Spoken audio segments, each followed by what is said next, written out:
everyone, welcome to After Party. It's 10 p.m. We are live, of course, here on YouTube, but thanks for listening. If you're catching up on podcasts, there are a lot of you catching up on the podcast side, so we appreciate you, we hear you, we see you. Now, if you just saw the graphic, if you're watching this live on YouTube, you may have just seen the graphic that shows you who our guests today are. That would be Ryan Grimm and Sean Davis. Now, I can't think of many other shows where you would get that combination of guests. And of course, it's something that we're really proud of because my friends, like most of your friends, don't agree on anything. So I'm really excited. And I know we have Ryan here. We have a lot to talk about with Ryan. I'm going to bring him in just a second, but we're going to be talking about our background over at Breaking Points. We're going to talk about a sweeping new New York Times piece on why Democrats have fallen shockingly behind in voter registration. You're going to want to stick around for these numbers because they are genuinely devastating for Democrats. We're talking a little bit about DC crime. Got a clip of Pete Hegseth and JD Vance touring Union Station this evening. And then with Sean, he wants to talk about, I'm telling you, he is all fired up to talk about the Cracker Barrel logo change. So we're going to be talking about that with Sean, but also, of course, the Federalist has been at the cutting edge of reporting on some of the new disclosures from DNI Tulsi Gabbard. She has stripped new people of their security clearances. And we're going to get to him on this argument about whether or not Trump implicitly said that slavery was good in a post on Truth Social. And then I will close out the show with some thoughts on Marjorie Taylor Greene, whose name, of course, has been making headlines because of her fascinating interview with the one and only Megyn Kelly. So let's start with Ryan Grimm, who is, of course, a co-founder of Dropsite News, my friend, my co-host over at, we don't call it Counterpoints anymore, Ryan. It has been equalized. It's now Breaking Points. You and I started this morning at what, like 7:30? That's right. Yeah. Burning it on both ends. I was going to say, I don't know if we've ever done something that early and this late. So this is a first. There you go. Yeah. I wanted to talk just a little bit as we started just about, how Dropsite came to be, how you ended up at Breaking Points. There's a lot of talk right now about MSNBC. In fact, we covered it on Breaking Points this morning, becoming MS Now, talking about themselves as independent and insurgent and against corporate media. But once upon a time, Ryan, you were a contributor at MSNBC. Right. And you've been in this business a long time now, but mostly in new media. Even when Politico was new media, you were at Politico. So tell us about the path kind of to Dropsite for you as you look back on it now that Dropsite's about a year in the works. I'm so old that MSNBC was new media when I was getting into it. And then I also started at the Huffington Post in basically end of 08, early 09, before they were basically hiring journalists. I was basically I think it was the first reporter they'd hired who already had a job doing reporting. At that point, Sam Stein was already there, but they had hired him out of journalism school. He's now editor of the Bulwark. He's doing great. So that thing, as you remember, like you were in college then, right? Or not yet, but you dangerous question. Were headed towards college. I may have been around the college age frame. Yeah, there was a period during the Obama years where the Huffington Post was, dominant when it came to kind of setting the tone for like whatever we decided to put up on our what we called the splash. They still call it the splash. Basically the banner image. It was deliberately mirroring Drudge. An hour later, or maybe 2 hours later, you'd see cable start to cover it. Like you could just watch it happen like clockwork. And we knew the cable producers that like they were watching Drudge and they were watching HuffPost, and that's where they took their directions, which is kind of a wild thing to think about. And then so then after Trump won, I end up over at The Intercept, which is where I was when I started doing Breaking Points. I would fill in for Crystal. Back then it was Rising. Still do. Right. Yeah, right. Rising. Then it was Rising. Whenever she needed to take a day off or needed to take a week off.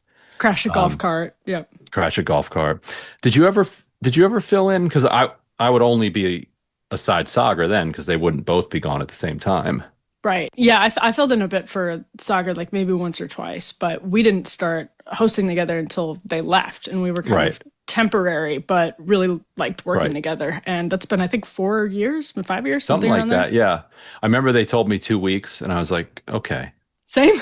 Yeah, I can do 2 weeks. But see, the breaking points to drop site pipeline, or the rise in breaking points to drop site pipeline, I think is important because I bet when you were thinking about leaving The Intercept, it was on your mind that something had fundamentally shifted. Like, even as someone who is in new media, it felt like being at breaking points, we felt, I think earlier than a lot of people, the floodgates had totally opened. Yes. And also around that time, you start to see social media failing in what it used to do, which was like where people talked about news and distributed news articles. Like at the Huffington Post, the rankings would always come out from Facebook, and we'd always be fighting to be at the top of the most shared articles. What's his name from Ben? What's his name? Oh, Ben Shapiro. Right. Yeah, Ben Shapiro. He'd always be up there, and we'd be up there. And it was like the main source of traffic for news sites. And then around 2015 or so, they literally started paying news organizations money to make video. And you started getting this giant pivot to video. I think the Huffington Post, the first year, they gave them like $1 million. It was like a disastrous, like poison chalice, because then they're like, this isn't working anymore. After Trump was won, they basically closed off news. Like, you know what? Forget this. This is a mess. So let's just not do news at all. And so then there's still Twitter by 2020, but you could see that fading, and you could also see people. It had lost its greatest poster by early 2021. Right. And it wasn't, people weren't, right, he'd been kicked off. And people just weren't reading it like they used to. Like I'd like to go back to a time like when, like in the 2010s, like writing mattered. Like, you had all those kind of sharp, like Gawker style. The personal essay boom. The personal essay boom, like if stuff was fun to read and people enjoyed reading. You don't get that much anymore, unless I'm missing it.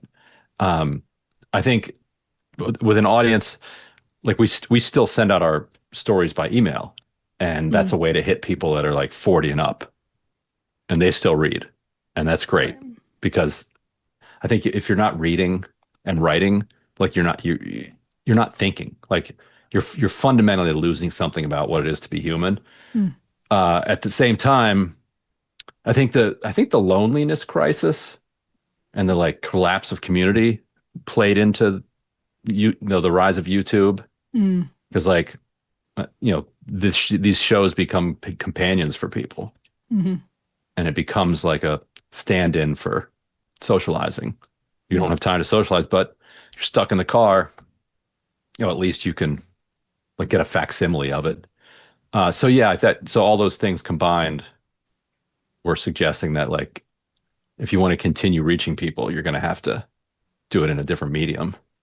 Yeah, that's really interesting. I saw a Pew survey today, and that's one of the reasons I wanted to ask you about this, that found 49% of people who responded thought that journalists were losing influence. And the survey was questioning members of the public basically on what is a journalist. And there was a lot of disagreement about whether someone who sends out a newsletter or makes videos on TikTok or whatever is actually considered a journalist, as a podcaster, a journalist. And I think you and I mean, my simple definition of a journalist is anybody who is engaged in the news business and is the one who is, communicating the news. So you're not in the business side, but you're communicating the news, and the news is new information.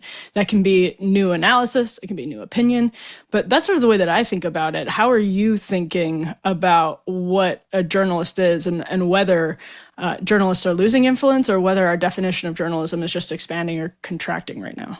Yeah, you're on TikTok. Yeah, exactly. I think it needs to expand, and it needs to include anybody who has an audience. And I think that's a key point of it. Like if you don't have an audience, you can do journalistic activity, but like it's not really you're not really doing journalism. You have to create the newspaper or the news or the podcast or the show or like Jim Acosta hardest hit. Ooh, you got to have something. Like you have to have people reading it, or the tree falling in the woods. But I think that the people, and if you're talking about news and if you're sharing information, you're a journalist. And I do think all of these comedian buddies of ours have to understand that. Like, and if you're gonna be presenting news, if you're gonna be a source of news to people, that doesn't mean you have to follow all of the different ethics that are written down in like the AP style guide. Do you have an AP style guide next to you? Is that what you were reaching for? No, I was knocking a cat off the shelf. I actually just did. I thought you were reaching for an AP style guide, but instead it was your cat. Wait, I literally did stumble on an AP style guide the other day. Ancient. Now you can just ask Grok. I just realized that, like, even I'm young and even I had to pull for an AP style guide when I started, but now you could literally just type into Grok, what's AP style for this or that? And there's a 80% chance Grok will tell you the truth. 69% chance. Yes. So those are journalists. And also I think about this too in terms of First Amendment. Like the First Amendment, the freedom of the press is in there, but so is freedom of speech. And freedom of speech, and it doesn't say freedom of the press only applies to licensed journalists. Like it applies to everybody. So we want those freedoms, and we all need to protect those freedoms. But then, if you're if you're going to accept the privileges of those freedoms, there's some responsibility to it too. And so you have to. Then I think, just you have to just absorb that. Like, yeah, you call yourself a comedian, but you're getting like you're sharing news with people, right? Yeah, no, I mean, I think so you got to try to be as accurate as you can. Is what I would mean. It seemed like that hit Joe Rogan at a certain point. Remember, he said about a year ago that he was pausing, like he wasn't going pedal to the metal on politics anymore, and he seemed to get really uncomfortable with having to talk to candidates. And I don't know when it hit him. I think the Bernie Sanders thing hit him really hard, and you were kind of in the middle of that. Like you literally wrote a book about it's right, the cover's right behind you. It's called The Squad. I got a couple pages on that. On that moment. And that was fleeting, though, because the demand is really there for podcasters to have these conversations. And the left right now is waking up to the reality that there's an audience, there's an appetite among just normal people, whether they're independents or swing voters, who want that. They just want that blend, which is weird because I feel like news used to be much more segmented. It was, you got your political at the top from Cronkite, and then you moved on, and then the local was after, whatever. But people obviously want that, and it just, to me, is sort of head spinning how Democrats went from almost canceling Bernie Sanders, fully canceling Joe Rogan, and almost canceling Bernie Sanders for talking to the guy, to now desperately trying to figure out how to recapture that. Right, but not him. Yeah, of course. Like, although there are some, I've noticed Media Matters lately. If you've checked their Twitter feed, they will take a Tim Dillon comment and clip it and share it. Interesting, about negative about Trump, something like that. Very interesting. Which in the past they would not have done, because the left generally would say he endorsed Trump, therefore he's a bad person. Therefore, anything he says is bad. Anybody who shares anything he says is also bad. So they would just completely cordon it off. So the fact that they're now sharing it, I think, shows that rubric is broken down, and they're like, oh, we actually need to engage here. This whole thing where we tried to like completely cordon things off and shut down debate and cancel everything outside of this narrow bound, it didn't work. Doesn't mean they have a principled objection to it, but it didn't work. So now, but it's smart. Like, it drops out at our feet whenever any of those popular figures say anything about restraining American adventurism abroad, or talk about how awful things are in Gaza. Like, we clip it and share it. And as a result, like more people are aware that like there's this deep view in this podcast world, whereas like 3-4 years ago, nobody would do that because you're like, yeah, they're bad. They're bad on this, so we can't. If you elevate them, I would do it, and like Glenn would do it, but like there wouldn't be enough of a like concerted effort. Well, that was actually what I was going to ask you about next, because if you spend enough time in journalism in Washington, D.C., you kind of lose you're in a bubble even if you try to get out of your bubble. But I feel like your background has been particularly helpful, and you've been in a lot of spaces where conservatives definitely are not overrepresented, that's for sure, but you've probably seen part of the reason, which is because class dynamics, and as the parties and the class allegiances have shifted, that's really affected newsrooms. But I feel like you grew up on the Eastern Shore, and this is your life. This is not that dissimilar from you. No offense to Sam Stein, but you talked about him being plucked out of J school and going to the HuffPost. But that's a lot of people's stories. And I guess I'm curious, Ryan, if as you think about it, one of the reasons you were sort of ahead of where some people on the left are looking at now, like Pod Save America guys, for example, is your own background and your own understanding that for a lot of people, institutional trust is so low that they consume their news, I think, partially from like an Andrew Schultz or Joe Rogan, because they just can't stand the sight of a guy telling them this is the way the world is when they don't trust him. Yeah, that could be some of it. Yeah, because the place where I grew up, there are tons and tons of right-wing people who were also good people, even though they're wrong about X issue. Most of the issues. Actually. All the same things I'm wrong on. Yes. Yeah. Yes. Although back then they were even like, they're for the first Gulf War. They're for the. That's when I was in 7th grade. I'm like, what do we go to war with? Schwarzkopf? Actually, was it 5th grade? It's like, what do you mean? What? Kuwait have to do with us? What are you talking about? There was a lot of moral majority stuff. Like it felt even more salient almost, even though now they've actually gotten Roe and but like at least where I was, like the moral majority community was like dominant. And I hated that stuff, but I liked the people. So yeah. And also then I always hated, not hated, but like, I was one of those people that thought both parties were awful. And I mean, I still think both parties are awful. I was going to say, don't need to put that in past tense. Also ahead of the game. I do think I don't know. They're both pretty terrible. Good Lord. And so when I came into covering politics, because I was like, I wasn't liberal. I was like left. Ironically, a lot of the Republicans in Washington were able to work with me better, probably because I wasn't supporting Democrats either. Right. I didn't like either of them. Right. I remember talking to one guy in Boehner's office when I was thinking about going from Politico to HuffPost. I was like, you guys still going to talk to me if I go over to HuffPost? And he's like, Grim, we've always known you're a communist. What are you talking about? I love that. That's awesome. Like, yeah, all right, I'm doing it. And there was, like 5 years where nobody laughed at that stuff anymore. But you wrote a book. We were just talking about The Squad, the book that you wrote. But you also wrote a book called We Got People. And that's particularly why I wanted to bring up this really deep New York Times investigation. I actually knew I could ask you about this because I saw the tab open on your computer earlier this morning. I was like, oh, Ryan read that.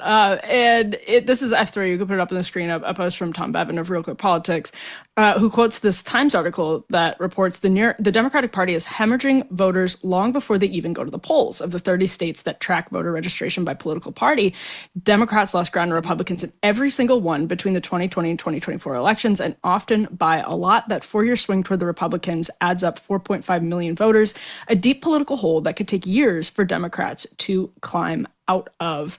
And I think we have F4 a map. Yeah, this is the map of changes in registered voters. Just really, really stunning how you see the upward trend for Republicans and the downward trend for Democrats. So, Ryan, I imagine your take on this is that it's partially because Democrats, or maybe it's mostly because Democrats have given the middle finger to the left and the movement that you've covered for years. I just will preface that with this quote that Matt Bennett of Third Way gave Axios yesterday, saying that what the Democratic Party needs is, quote, combative centrists. So it is a little bit of an oxymoron. They need centrists who talk like populists, is what I think they mean by that. It seems to me like that's a recipe for more of these types of problems. But what is your take on, like, actually what's happening on the ground? I mean, I'll take that. I'll take combative centrists, because they would get trapped, actually, I think, in their own rhetoric. Because if, like, there is no such, that's an oxymoron. There's no such thing as combative centrism. And if you're going into combat, so either that means they're going to go into combat with the left, which is Third Way's historic approach to politics. But the last 3-4 years, they've actually dropped that and started to try to work in coalition with the left, Third Way in particular. And combat Republicans. And so if they actually do that. Did that start during the resistance, like 2017? Yes. Interesting. Ish. It took a while for the hurt feelings about the whole Bernie Hillary thing to work its way through. But Third Way is, a lot of Third Way's shop comes out of Schumer's office. And Schumer Schumer made a turn after 2018. And now what he's done in the last couple of years is different. But from 2018 on, like, Schumer was like, he wanted Keith Ellison, he endorsed Keith Ellison to be DNC chair. Like, he put Bernie Sanders in Senate leadership. He had like 10 guys in leadership out of 50 senators. So it's like, everyone gets a trophy. Everyone gets a trophy. But still, like Mark Warner, like, had a conniption fit. Like, so it was like meaningful on that level that it caused problems. And Third Way around that time starts working in genuine coalition and friendship with the Bernie wing. And so if they then start talking in a combative way, like, at some point they're going to have to pick a villain. Now it'll descend into, partisan silliness, because, like, Third Way is also funded by, like, Big Pharma, and, like, so they're not going to pick, like, the normal villains that Sanders would like to pick. But still, if all they did is, like, say mean things about Republicans, and they were like a minor coalition party to a Sanders type wing, that's an interesting party. But I don't think they'll actually do that. Like, I think they'll just but like the broader kind of abundance movement within the party is just going to do what they're comfortable with, go back after the party's kind of left flank. Republicans have always been envious of the Democrats' ground game, and I think they look at, the community organizing network, for example. Like, everyone remembers the Obama Bill Ayers stories from 2008, but that really was the way that people on the right looked at the left's organizing power, that people on the left were more inclined to be activists. Therefore, there was this larger network of sort of grassroots door knockers, community organizers on the left that would make sure voter registration, for example, was always ahead of the right. And I'm curious what you make of the New York Times numbers or analysis of the numbers. Is that because maybe there's a shift and you have grassroots populism getting traction on the right? Are Dems doing something to hurt it on their side? Is there something nuts and bolts wise that's happening that we aren't aware of? Well, Republicans were methodical in at least two places. And when you talk about organizing a community and getting them to support a party, it's because you are doing something for them. You're showing up on a regular basis, showing that you're fighting for them, making their lives better. And then when it comes time to go to the polls, they go to the polls for you. Democrats had two, major ways that they were doing that for their base, for people. One was Acorn, which organized tenants around the country to fight for better living conditions, fight for rent control, fight for better more tenant friendly laws around what landlords have to do. And then when election time came around, it was a massive voter registration and get out the vote operation, because what they were actually improving their material conditions every, on a month-to-month basis.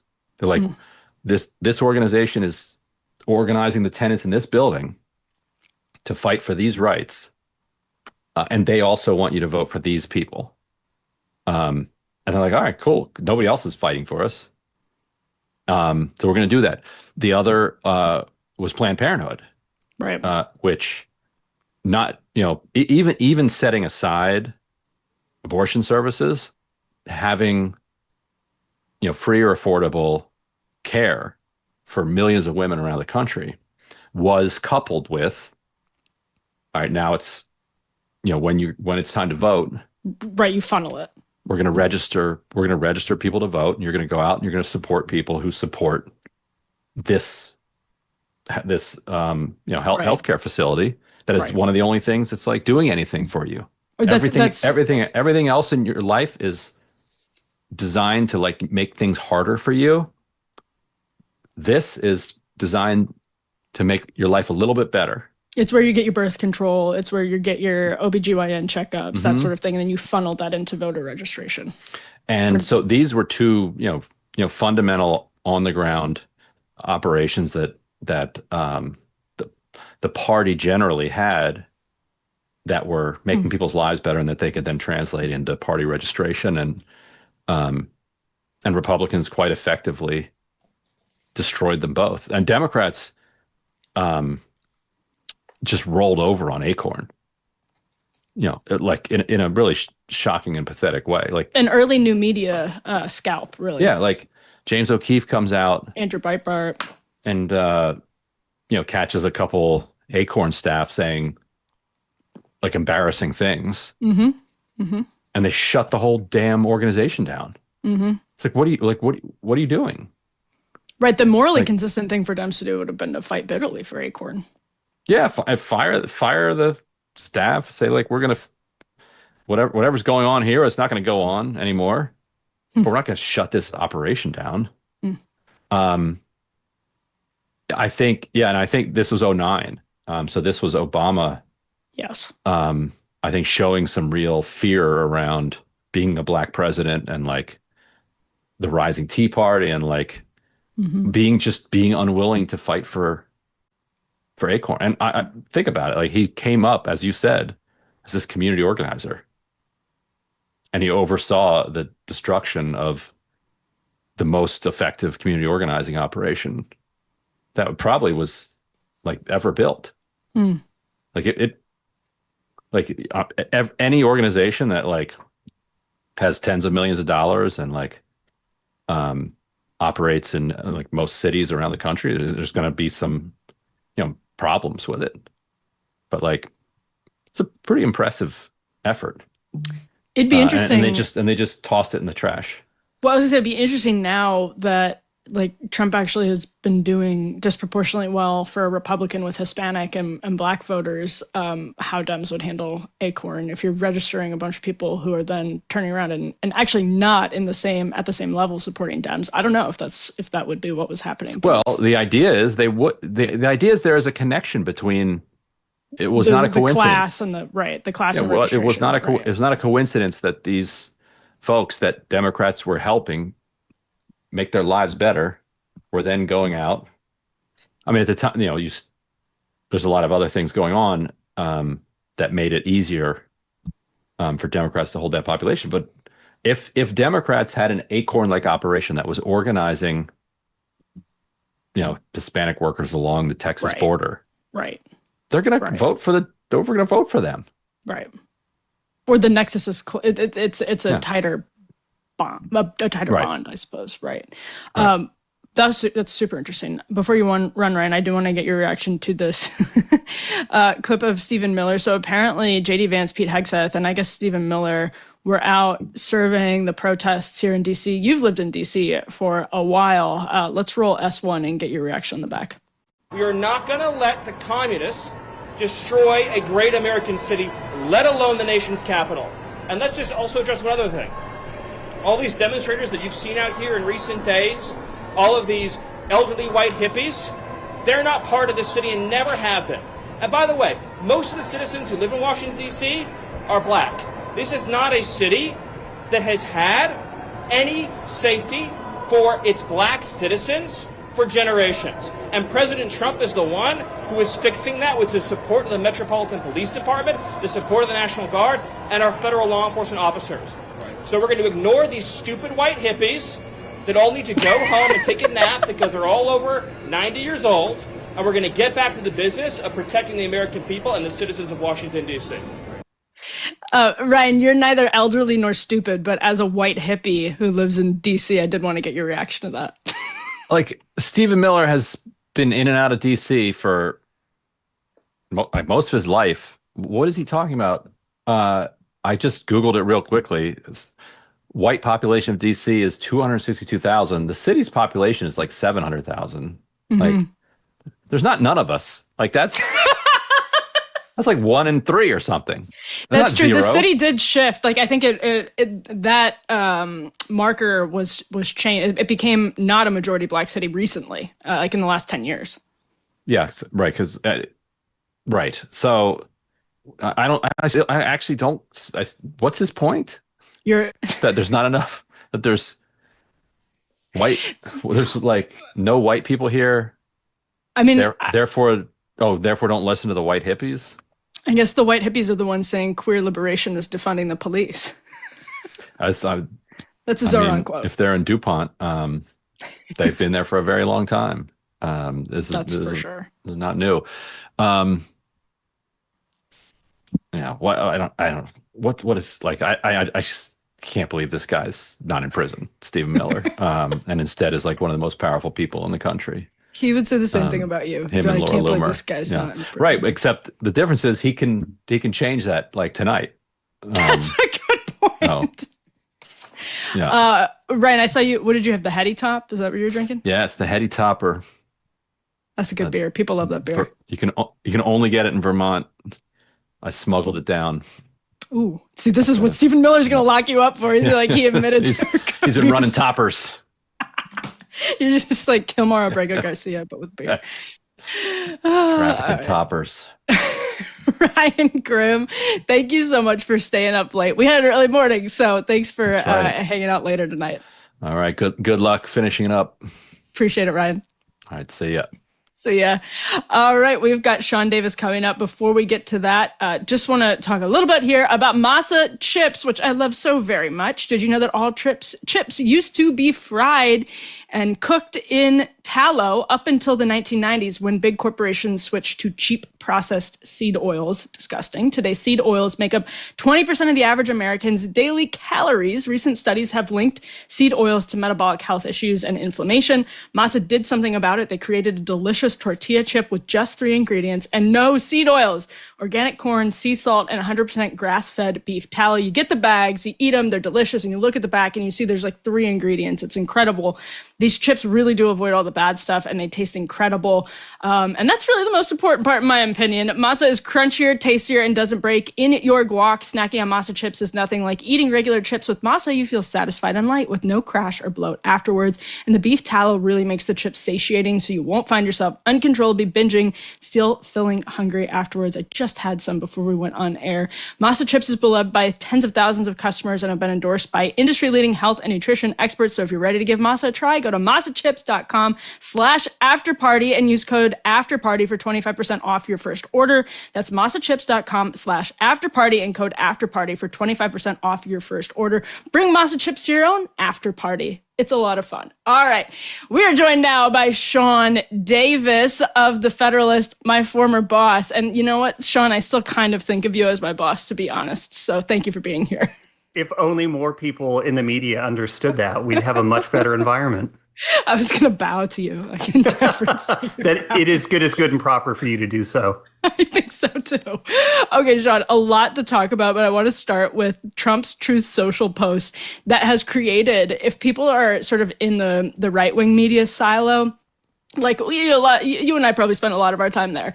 But if you are in the left-wing media silo, basically all you've been hearing about for the last 48 hours is Trump allegedly saying that slavery is good. So let's go ahead and put this Truth Social post up on the screen. This was Donald Trump weighing in on August 19th about the Smithsonians, which he says are out of control. And I want to read this truth in its full context because he says the Smithsonian is out of control, where everything discussed is how horrible our country is, how bad slavery was, and how unaccomplished the downtrodden have been. Nothing about success and how unaccomplished the downtrodden have been. Nothing about success, nothing about brightness, nothing about the future. We're not going to allow this to happen. I have instructed my attorneys to go through the museums and start the exact same process that has been done with the colleges and universities where tremendous progress has been made. So, Sean, this is a New York Times headline, F6, we can put up on the screen. Headline, Trump says Smithsonian focuses too much on, quote, how bad slavery was. And that then led to this moment on CNN with Laura Coates and Michael Eric Dyson talking about Trump's fascism. This is S4. Why are we back here with a conversation from the President of the United States wanting to curate, eliminate the history of slavery?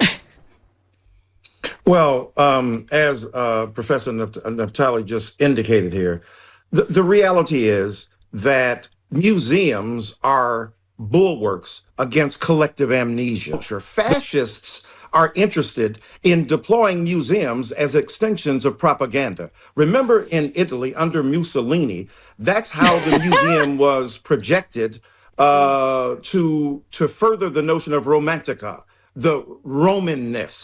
And what's happening now is that a president extends that fascist impulse to use the museum as a footstool for his personally chosen artifacts of history, as opposed to the independent, rigorous assessment of what we have in this nation. That's what museums are for, and he is destroying it. So, Sean, really two accusations there, that this is Orwellian and it is racist. I know that I can throw the softball right down the middle for you and you're going to smack it out of the park, so I'm just going to let you do that.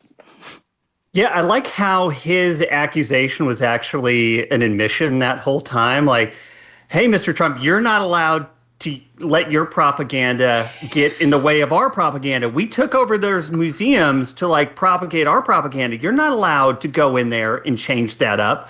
And the thing that anyone who's literate, who's a literate person and not a moron knows about that truth tweet is that Trump is saying, you know what, maybe our museum should focus on more than just how awful America has been forever and how America's the worst and it's a bunch of colonial racists and all they did was slavery this and slavery that. Because if you actually think that's what the full and total history of America is, you're a moron. And so I actually love that he's going in there and saying, you know what, we should tell the whole story of America. We should talk about the great things we did. It was America, by the way, that ended slavery, in the bloodiest war in our history. Cost a lot of lives to do that. Maybe we talk about America inventing the car, inventing the internet, inventing the plane, going to the moon, inventing winning world wars and going 2-0. Maybe we talk about that stuff instead of all this other nonsense. Well, I don't know if you saw this, but Joy Reid, I'm trying to pull it up on the side here, says that white people... You're going to make me listen to Michael Eric Dyson. He totally sucks. They named him after a vacuum because he sucks so bad. And now you're going to make me listen to Joy Reid? I wasn't going to make you listen to Joy. I was just going to quote her. But She's did you just come up? Lady. Did you come up with that Dyson bit right off the dome? I have the best words. That was genuinely very impressive. Joy Reid says that white people don't invent anything, though. So, but she also, of course, white people also invented slavery in her telling. So it's sort of an incoherent. She just went on a rant about that recently. So it's just hard to know what the truth is about the whites, Sean. Well, I would like to know who invented the time machine that she alleges the Russians used to go back and write her blog post where she bashed gay people. Because that was like, did black people invent that time machine? Maybe the Russians did. I don't know. We'll have to ask her. It was probably the Russians. Yeah, that's the best response. But yeah, I mean, so Trump's truth was very clearly like, whether you love Trump, you hate Trump, the full context of the Truth Social post is that he thinks, and this is consistent for him, America is too negative about itself, that there's this self-loathing streak that progressives will eagerly cop to, that has left the sort of fringe faculty lounge and migrated into public institutions in a way that's frankly inappropriate and downplays the good of the country and has contributed to this sort of malaise about who we are and what we've done and what our history is. And that's just so obviously what he's saying, like how when the museums are focusing extensively on how bad slavery is. We've all been to those museums. We've all seen those museums who talk just ad nauseum about that. And you're like, well, tell me about what Frederick Douglass actually did, because it was amazing and incredible and contributed to the actual cause of social justice. And you get so much of one and so little of the other. It's just a feeling I feel like a lot of Americans share. And yet that's not how the media takes it.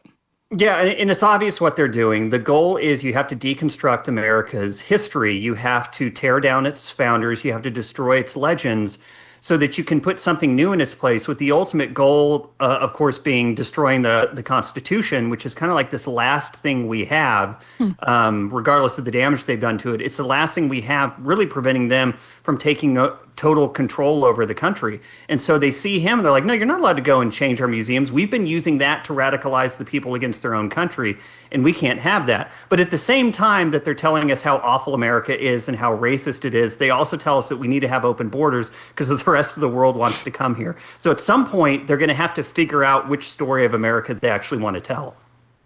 I've told this story before, but when you and Molly sent John Daniel Davidson and me to the border in 2021, we were talking to a group of Haitians, and they were speaking, in French Creole and talking about, they were trying to explain, because John speaks French, embarrassingly. Of course he does. Why they wanted to come into America. And at one point we were having translation issues, and I just said, oh, the American dream.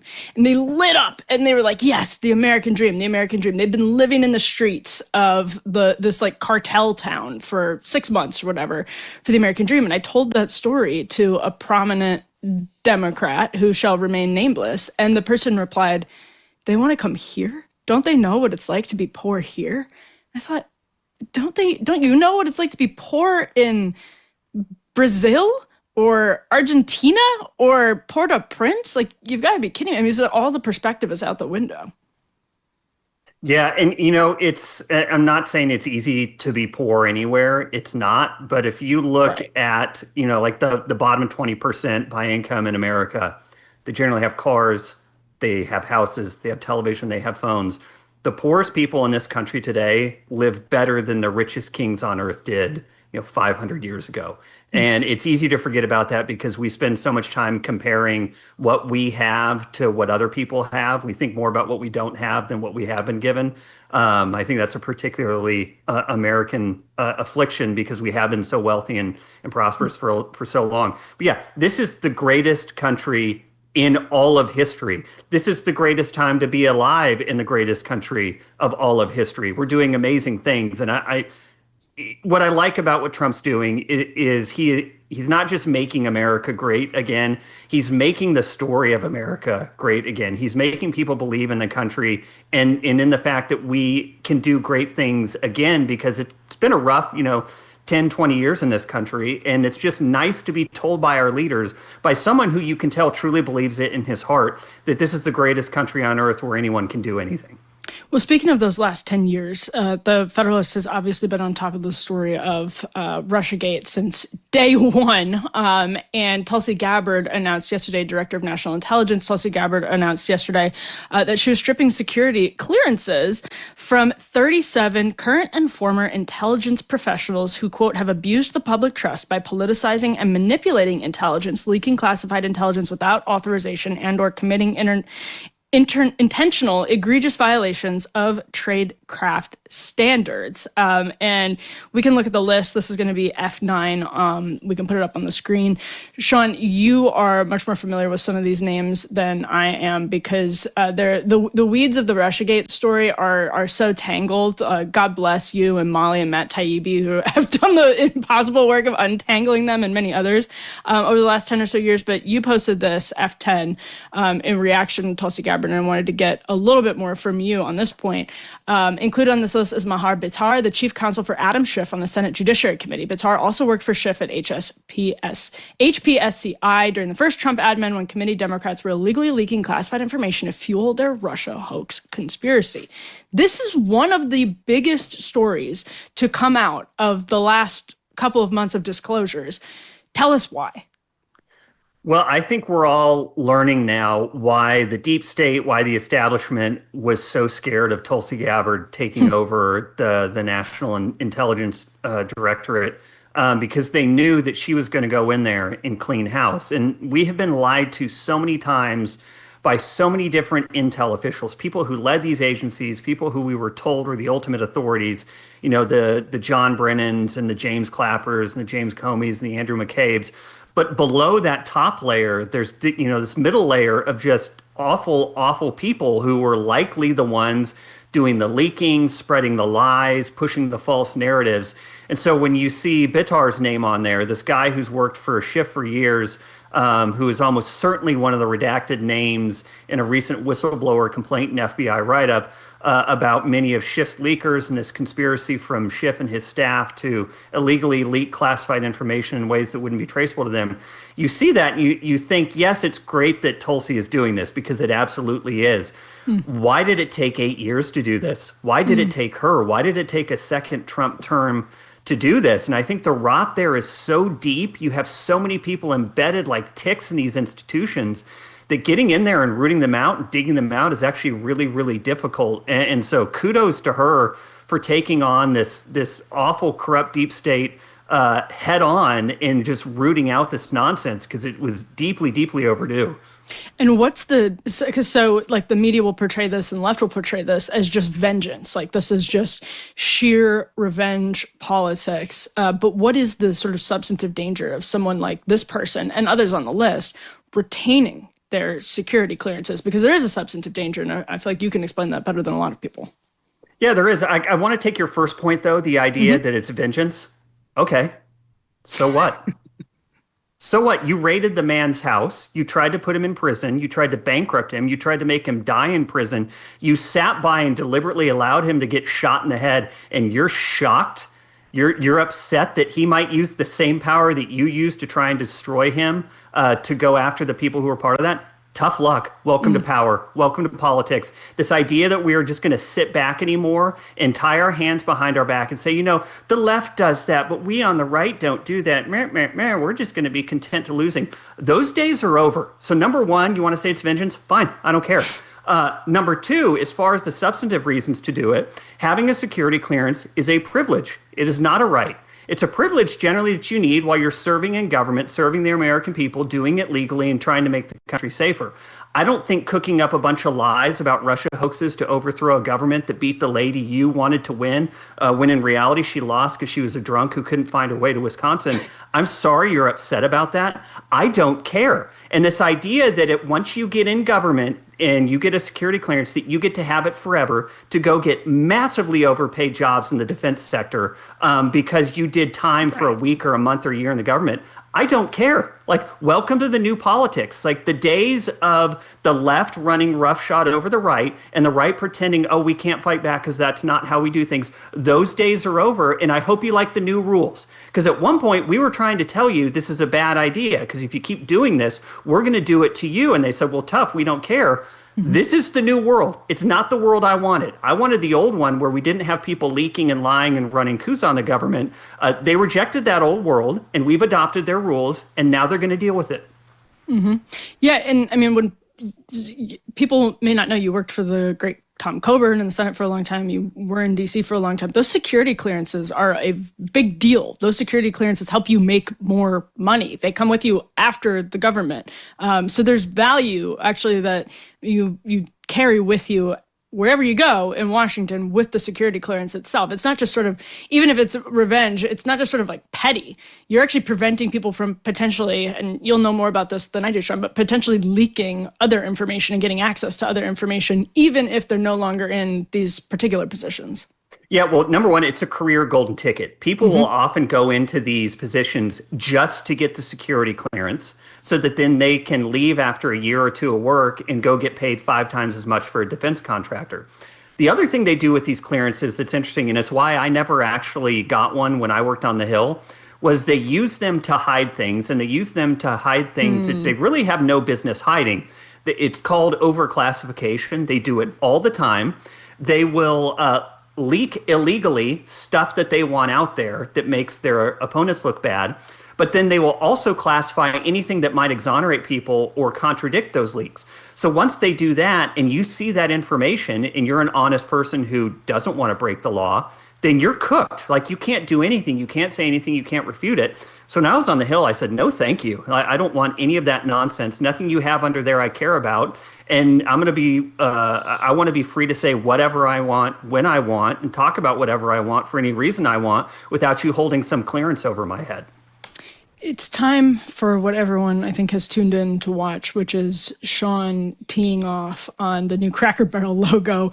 You know, Sean, this is a more serious story that I think people are prepared to give it credit for, because beneath the sort of superficial conversation about the logo itself, which is, I just mean superficial in nature, it represents something happening in corporate America more broadly that a lot of people thought was maybe over. So this is Julie Falsmacino on Good Morning America talking about the big Cracker Barrel rebrand, which has actually been very controversial, not just in the Davis household, but among others as well. So let's go ahead here and roll S8.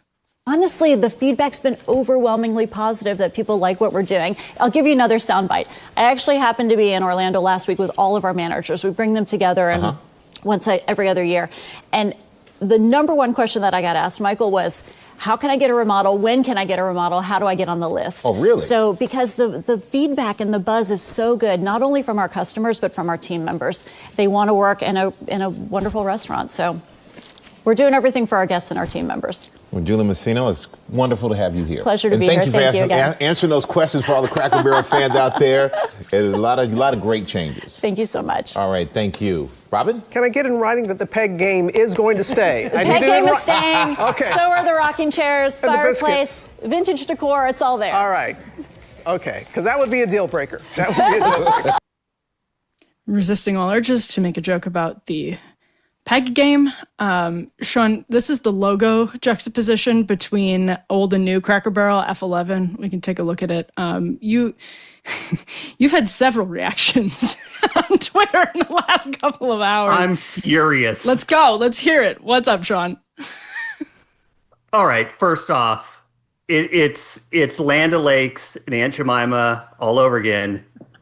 They call it Cracker Barrel, and they took out the cracker and the barrel. It's unacceptable. I don't want to sound. He really did that. I don't want to sound melodramatic. We need to throw that woman in a volcano. It's awful. And by the way, when she talked about the little peg game, the little triangle peg game, she lied. It's okay. So she said we're not changing the peg game. They did change the peg game. Okay. The old peg game, because I was a very big fan of Cracker Barrel. I believe I dragged you and the rest of the staff there for one lunch during a retreat. Yes. It used to make fun of you. Okay, it said you're a genius if you get it down to just one peg, but if you have 3 left over, you're just plain dumb, and if you have 4 more left over, you're an ignoramus, I believe is how it was spelled. They changed it now, so it says, 1, you're a genius, 2, you're pretty smart, and if you have 3 or more, it's okay, don't be embarrassed, you can try again. Like, they even changed the frickin' peg game. And I know you said it's kind of superficial, but like brands mean something. Mm-hmm. And you have a legendary brand here that means comfort food in a safe environment that reminds you of a simpler time. It's why they had the old tools on the wall and the old ads and the old artwork. It was comfort food plus nostalgia. And now it's like somebody just punched in to ChatGPT, like, give me some warmed over Joanna Gaines, soulless off-white shiplap designs with vague nostalgic connotations, and like, but strip out all the soul and all the character, and then we'll like feed that schlock to the people. And I just find it so insulting and stupid and lame. Yeah, it's Joanna Gaines IHOP. It's like they had Joanna Gaines design an IHOP, and they said this is our idea for the new Cracker Barrel. I actually want to put this on the screen though, because there's something somewhat serious behind this. Some like lib pundit was going off not long ago about just being offensive about Cracker Barrel in a way. It's like, am I really offended by it? No, but it's a little. There was a sort of classism to her comment, and so I went up and looked just a few weeks ago, and I think this was known to us at the Federalist because we reported it a couple of years ago. But there's like crazy DEI stuff all over the Cracker Barrel website still. So if you're listening to this and not watching, they have their LGBTQ plus alliance, they have their neurodivergent alliance, they have all kinds of different like groups inside Cracker Barrel. They have Be Bold for the Black community, Ola for the Hispanic and Latino culture. They have all kinds of stuff going on the Cracker Barrel website. It talks about their culture of inclusive, engaging work environments and all of that stuff. It's exactly what you would expect to see from Bud Light circa 2020, whatever that happened, 2020 Mulvaney. And now, Sean, it's come for the actual brand itself. And that's not insignificant because you see the connection between A and B. Like you see how that works. Yeah, and just like we talked at the beginning about how they wanted to take over the museums and deconstruct America's history to replace it with something, like the fake and gay makeover of Cracker Barrel is being done for the same reason. Like, I want to go in there and I either want to shove a whole bunch of pancakes into my stupid fat face and love it, or I want to get like chicken fried steak with some mashed potatoes and gravy. I don't need queer chicken fried steak, okay? I don't need like BLM fried okra. I just don't. I just want comfort food, and I want to look at old farm equipment, all right? And not get nagged by some like stupid woke white lady with the dumb prop glasses. Can we stop it with the dumb big prop glasses? Those are the things that they used to have where you'd put them on and it had like the big nose and the fake mustache on it. And they're like, yeah, this is a new fashion trend now for middle-aged ladies. I don't get it. We need to stop it. In Manhattan, of course, yeah. Very fashionable in the sort of corporate offices. But this is, and even the way she talks, you can hear it in her voice. It's like media training for white female CEOs. It's all the same. And you can hear it when she's trying to describe this transformation. But Sean, my last question is, I think a lot of people believed this was over.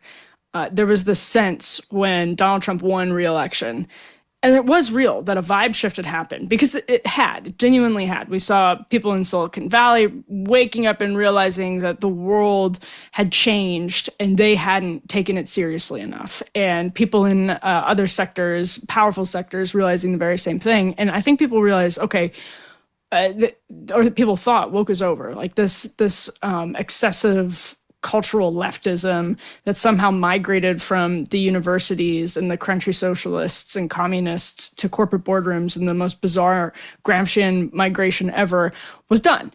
But I just like that's clearly was never true. Don't you think? I mean, isn't that what this shows? Is it's still going to be in these institutions for years to come? Yeah, I actually think it's a fantastic reminder about the nature of the left and the nature of this like new Marxist American enemy is they never, ever stop. So a lot of people comforted themselves falsely, I think, after the election with Trump won, we're ascendant, Johnny Bones is doing the Trump dance at UFC, and we've won. And the thing about political battles, and certainly about cultural battles, is they're never actually won. The war is never over, and the left understands that better than anyone. So what they're doing right now is they're regrouping. They still control a ton of institutions in this country, probably most of them, the biggest and the most powerful ones, in spite of Trump controlling some of the federal government right now. And they're not just going to stop because they lost an election. Like the last election they lost, they decided they were going to spend their whole time trying to overthrow the president who beat him. So like, I actually think, to your point, it's a really, really good reminder that the left doesn't stop. It has to be crushed. It has to be destroyed until there's nothing left of it, not even a memory. And that's something I think that thankfully the right is finally beginning to understand, is that you don't beat the left because you won one election. The war rages on.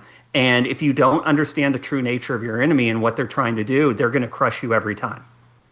Sean Davis, man, was this perfect timing to have you on to just lay into Cracker Barrel, which no longer has crackers or barrels. So Sean Davis of The Federalist, thank you so much for stopping by. Thanks, Emily. Take care. Awesome.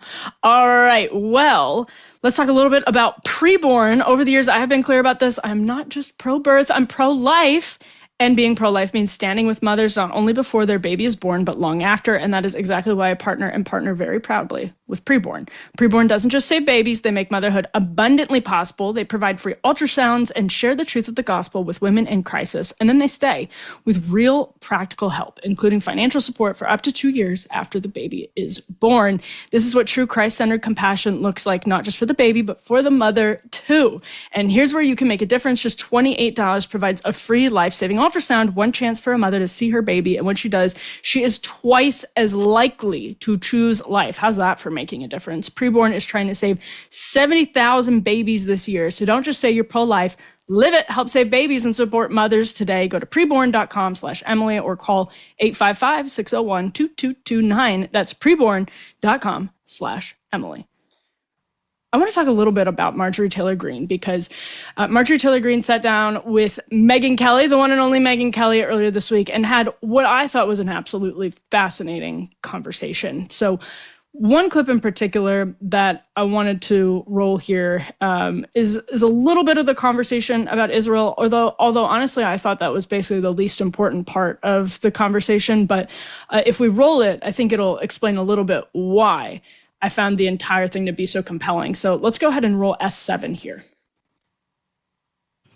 For members of Congress, every single year, annually, Israel receives, and we have to vote on it, it's a yes or no vote, $3.8 billion in funding for Israel. We're $37 trillion in debt. Israel is less than $400 billion in debt, less than. If you're an Israeli citizen, you have government-funded health care, and you have government-funded college. So why is America having to give Israel $3.8 billion? So for me, I'm not anti-Israel. I'm not anti-any country. I've turned radically and unapologetically for America, just flat out for America. I'm like, I'm sorry, we don't have time to fund what you're doing. No, we don't. You guys are doing great. If we had the extra, totally. Yeah. But we don't. We don't have the money. So you could extend that, obviously, based on the conversation, to potentially Ukraine. Brave fighters in Ukraine, awful invasion from Putin. But you could understand Marjorie Taylor Greene making the exact same version of that argument about Israel to Venezuela, where there's a troop buildup happening right now. Could potentially expand to Mexico, as the Trump administration is considering strikes on targets, cartel-related targets in Mexico. So we'll see where all of that goes. But the point is, there's so much attention dedicated to Marjorie Taylor Greene's position on Israel that I think some people lose sight of the fact that it's part of this much broader worldview for Marjorie Taylor Greene and others, who, by the way, Marjorie Taylor Greene, very, very supportive of Israel itself, but has a different opinion on what's happening right now, in U.S. policy right now. And there's an entirely different question or conversation to be had about American policies towards again, Venezuela, Caribbean, Latin America in general, Ukraine, huge conversation to have about American policy in the lead up to the war in Ukraine and whether that means we have responsibility to help seek peace. That's not an unimportant part of this, but I think it's just really important. And I thought Megyn's interview with Marjorie Taylor Greene was so well done because she brought out Marjorie Taylor Greene's story. And Marjorie Taylor Greene's story is that she is the daughter of a Vietnam combat veteran who had a family business. MTG bought out her parents' family business, watching them pour everything into it for years and years, successful family business, and watched them struggle after Obamacare. And the mandate created problems for small businesses. If you are familiar with small businesses at all, you know that was a struggle, whether people loved Obama or hated Obama. You know that was a struggle for people in the small business world. And then she watched Republicans say they were going to repeal and replace it and failed to do that. And I thought Megyn bringing that out of Marjorie Taylor Greene was a testament to how important it is just to have these conversations and not ostracize and shut people out because you have been told they should be relegated to the fringes. And that's where Marjorie Taylor Greene in particular is interesting to me because my own position on her started to change a few years back. And I'd initially kind of dismissed her, like a lot of people, as unserious, but started to think sort of differently about that. Because no matter how often you get out of DC, no matter how often you get out of New York City, you can't really live entirely outside of the bubble. It's impossible. No matter how much you do it, it's impossible. And I think that really colors the way. This is like a bugaboo of mine. The media covers the House of Representatives, in particular the House of Representatives, which is literally supposed to be representative. You go back and read what the founders wrote about their intentions for the House of Representatives. And right or wrong, by the way, representative, right or wrong. And the reason for that is so that a Republican process, small r Republican process, can play out. This is sort of the genius of the American system, the Western conception of what small r Republican government should look like, that deals with those disagreements in a just way that allows public sentiments to be reflected in the legislature, but also dealt with in the cooling saucer, right, of the Senate, and then in the executive position as well. So DC just has no tolerance, though, for people in the House of Representatives who are literally representing the American people that are, by the way, the journalists' consumers who they claim to be covering in many cases. And what first started to change how I saw Marjorie Taylor Greene was her explanation of why and how she got sucked into posting particularly 9/11 conspiracy theories, other conspiracy theories too. And, the definition of conspiracy theory is overly broad and much abused. But with 9/11 in particular, a huge chunk of Americans, this is according to an American Enterprise Institute survey back in 2020, it was like 1 in 6 Americans believes that the Bush administration had advanced knowledge of the attacks. Separate conversation, tabling that, but 1 in 6 Americans believe that. You may think that position is totally wrong. You may think that position is utterly disqualifying, but it is not an unusual belief. And it is not relegated to insane asylums. And that, again, may be terrifying to you. You may think the fact that that's not relegated to people in insane asylums is awful. And, a statement on that poorly aged essay by Hofstadter, the Paranoid American Mind. But we should talk about that sometime, how poorly that essay aged. But the fact of the matter is that we live in a very low institutional trust country, and the low institutional trust is rational. It is rational to have low trust in your institutions right now. That can then manifest in some ways that are irrational, because in a low institutional trust environment, people have no idea who to believe. Jamal Bowman of the Squad, by the way, also dabbled in some of these theories about 9/11. And interestingly enough, has since kind of walked away from them. And populists come from communities of low institutional trust. There was a survey that a lobbying firm did actually a couple of years ago that found the Squad and particularly the Freedom Caucus, but both of those.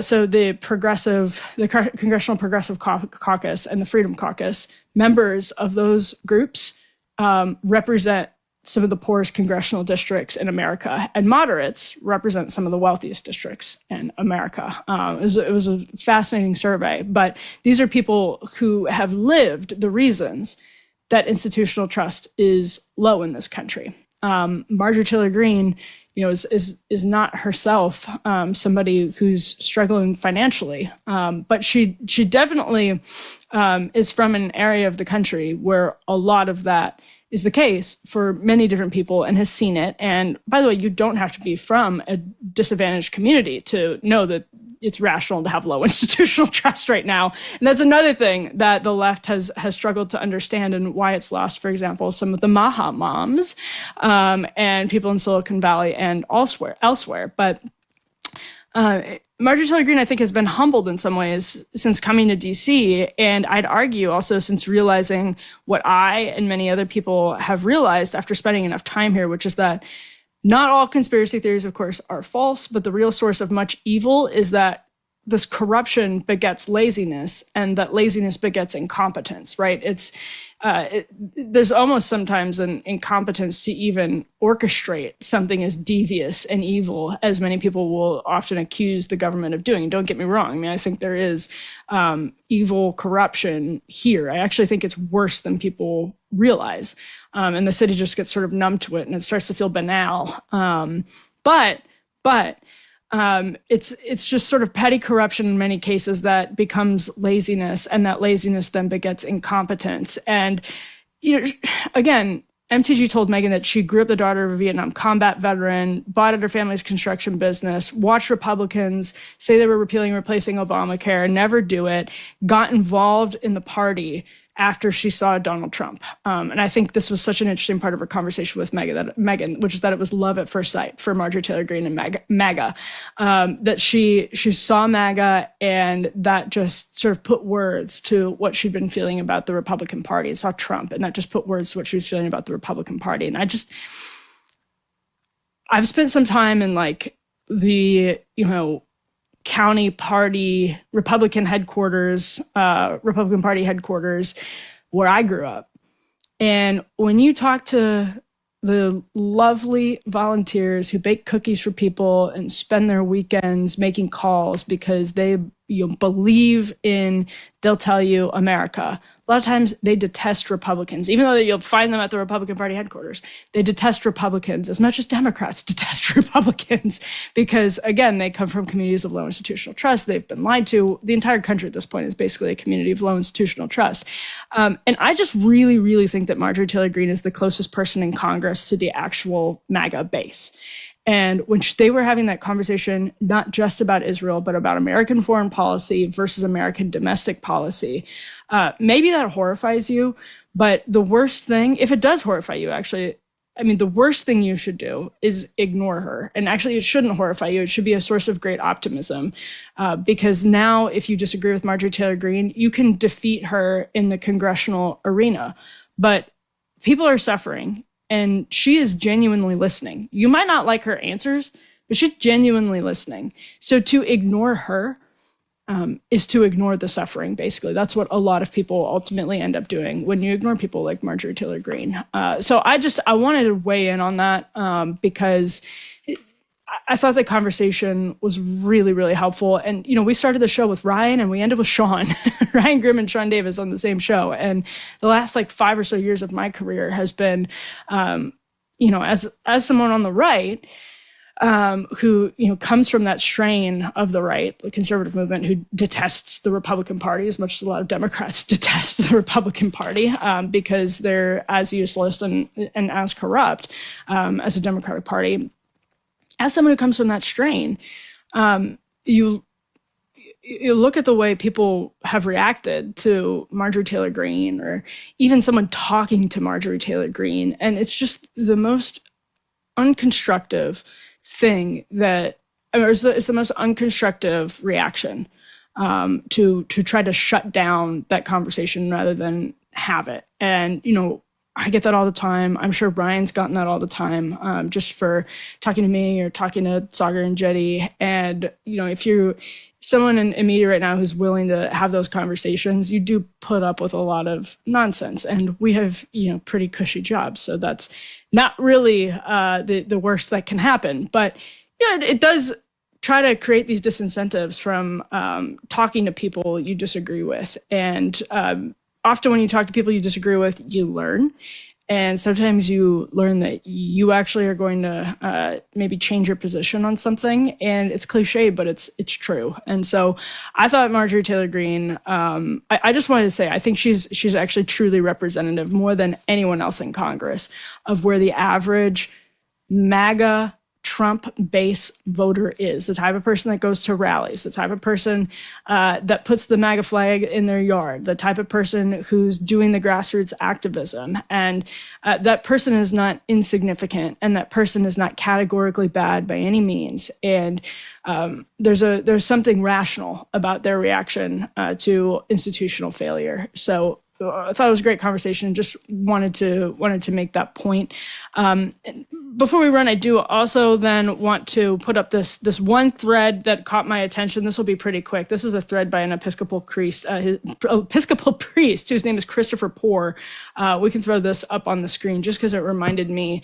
There's this huge conversation happening right now about enchantment in the church and people going back to church. And this is one of the more interesting threads throughout culture right now in the West. Throughout culture in the West, you have really, really interesting, a really interesting strain or a really interesting trend in the UK, in the United States, of people just going back to church, just going back to church. And the trend is that people are going back, in a lot of cases, to traditional churches and not the sort of what everyone said would be the future, or not everyone, but many people said would basically be the future of the church. Here it is, which is, I'm saying this again as somebody who goes to an evangelical megachurch with rock bands and blue jeans. But that was sort of,